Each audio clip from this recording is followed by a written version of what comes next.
And welcome back to this series of tutorials on how to write a piano concerto and how to write in rondo form. So we are still in the A section of this piano concerto, writing in F major, and we've just had a solo, or relatively solo, passage from the piano, which was preceded by a section in the wind, to kind of, show itself off a little bit, and then the piano comes back in and takes its rightful place in this piano concerto and shows itself off a little bit. And I was thinking what we can do here is we could mirror this by having a little section that shows off the string section. So we've where was I think I was, yes, I need to correct this.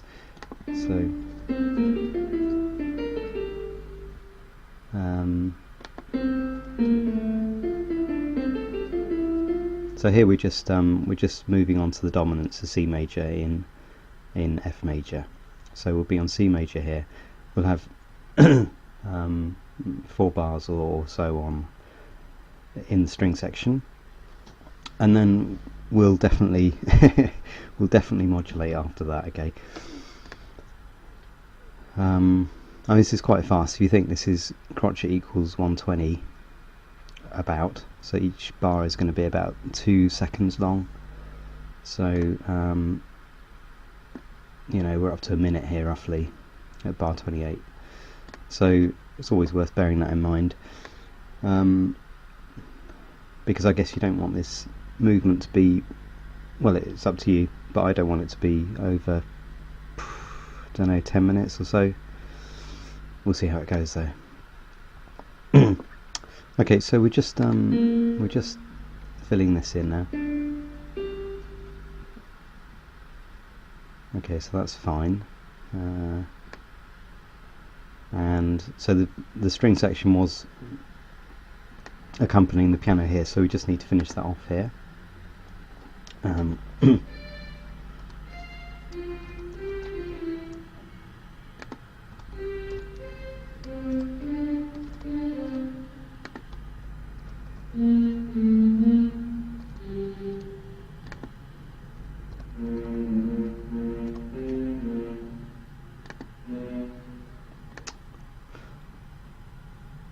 Okay, so that should be fine.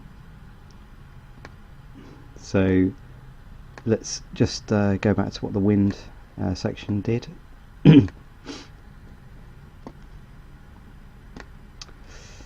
Okay, so so the violin one could have this part that's in the piano back here. We could have violin 2 doing the arpeggiation here, and these scales could be in the they could be in the cello maybe. Let's try and think. Yeah, also we could we could preempt the ending of the movement as well. So if we want to think about how we want to end the movement, we can introduce the ending here, so that it kind of resonates when it actually is played at the ending as well. If you see what I mean. Sorry, it sounds a bit confusing that, but I'll hopefully show you what I mean. So we'll just, right, we're going to take that, okay, and okay, so this is going to be in the violin one now. Okay, so sorry, we just left that one there.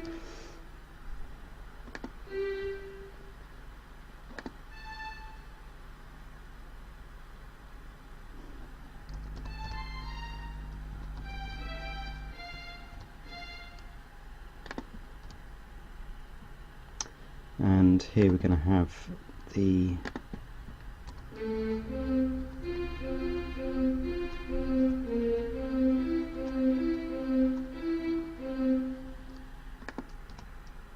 so we're just going to have that accompanying the violin one, and I think we said in the cello we'd have the scales.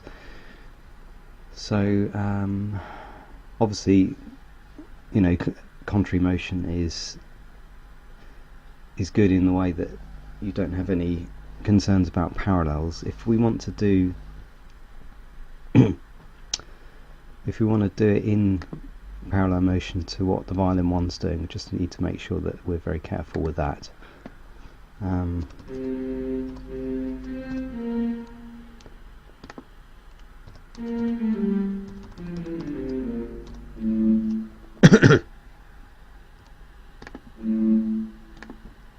So that's effectively doubling up at the octave with the violin 2.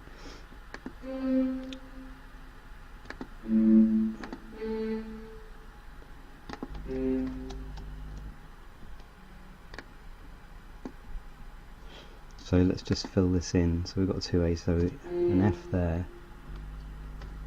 A. So we're just doing the 6th plus an octave between the viola and the violin 1 here. And then we'll just hold the C down, because it's very important to have C's in this to anchor it. Now here we want E, F to go with the violin 1, and just hold that. And so we've got this run coming down. We could have the run going up in the viola. We'll just keep that arpeggiation going on the violin 2, and we'll have this melody up in the violin 1. So so let's just copy this. I didn't do that. Right. Okay. So we're going to have this excuse me, coming up to the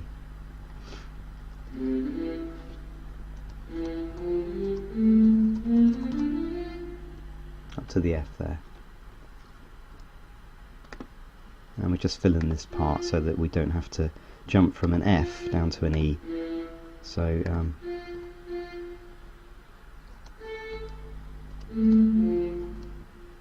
okay, and then that obviously fills in the A there, because the A's come off on the cello there. So we've got the A, the F, and the C and the F up there.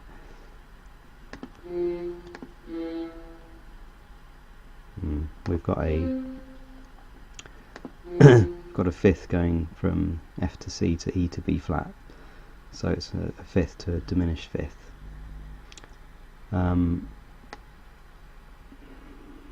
Which is,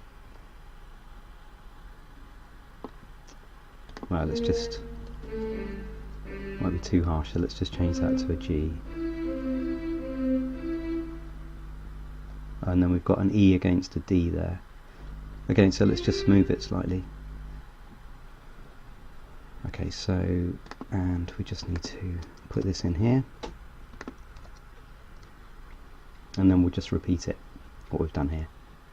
Let's just tie that over, and now we've got a bit of emptiness here, so and we need to make sure C is prominent throughout this passage where we're going from 1 to 5 to 1 to 5. So being a piano concerto, we can have a trill on the C. Okay, so let's just I'll just put a C in, I won't put the trill notation in yet. So the piano can be trilling on that C all the way through this, and so I think that's a good way of getting rid of this kind of empty, these rests here and whatever, filling the space really, and giving the piano a bit of work to do. Great, so well, let's just play it and then I'll carry on next time.